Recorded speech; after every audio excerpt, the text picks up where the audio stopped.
Ya, dan kita sekarang untuk mengenal tipe luka diabetes. Kenapa pada kaki diabetes boleh luka? Ada kondisi A, B, C, dan D. Sama-sama terjadi luka. Penyebabnya berbeda. Salah satunya yaitu penyebab luka diabetes itu karena faktor neuropati. Neuropati itu gangguan saraf tubuh. Jadi kaki tidak terasa terinjak sesuatu, ya kan? Karena tebas terjadi luka. Luka yang seperti itu pada diabetes namanya luka diabetes akibat diabetes. Yang pertama. Untuk yang keduanya, luka akibat iskemik. Nah, luka akibat iskemik ini yaitu karena penyebab gangguan darah arteri. Tiba-tiba daerah kaki bagian bawah itu sudah picat, ya, kemudian menghitam. Itu akibat sumbatan daripada aliran darah. Biasanya itu karena sumbatan aliran darah arteri, maka terjadilah iskemik pada kaki, kemudian terjadi nekrotik.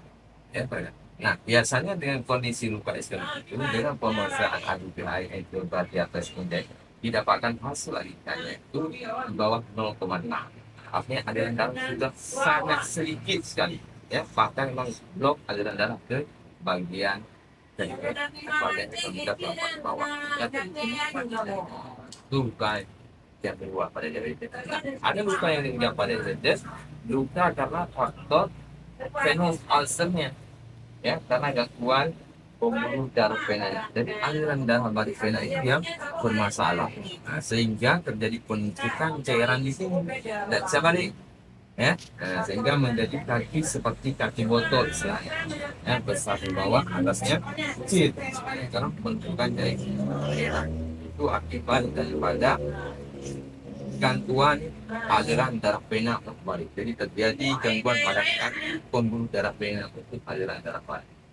Ada kondisi selanjutnya, oh ya, pada kondisi dengan gangguan darah vena itu biasanya didapatkan alirannya pada angka 0,9 dengan pemeriksaan. Kemudian ada kondisi luka diabetes lagi dengan mix keduanya antara arteri dan vena, ya, gangguan di arteri juga ada, gangguan di vena juga ada. Nah, ketika dilakukan pemeriksaan ABPA itu didapatkan angka dari hasil ABPA-nya antara 0,6 sampai 0,8 nilai ABPA, ya. Nah, sudah berapa tadi? Ya, 34. Nah, kemudian akibat trauma ini boleh karena terkena gempa atau karena misalnya terkena sayatan, ya kan? Nah, kemudian terjadi luka, terus akan menginfeksi. Selanjutnya ada kondisi luka karena faktor gulanya terlalu tinggi.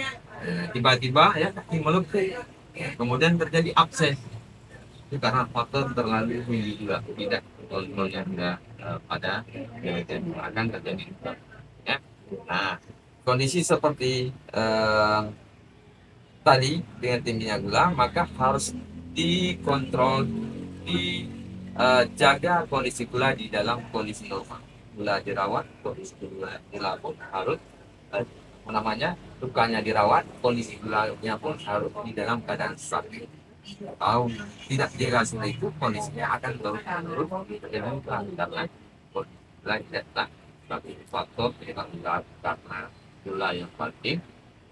Itulah beberapa jenis luka yang terjadi pada pasien diabetes, ya. Oke.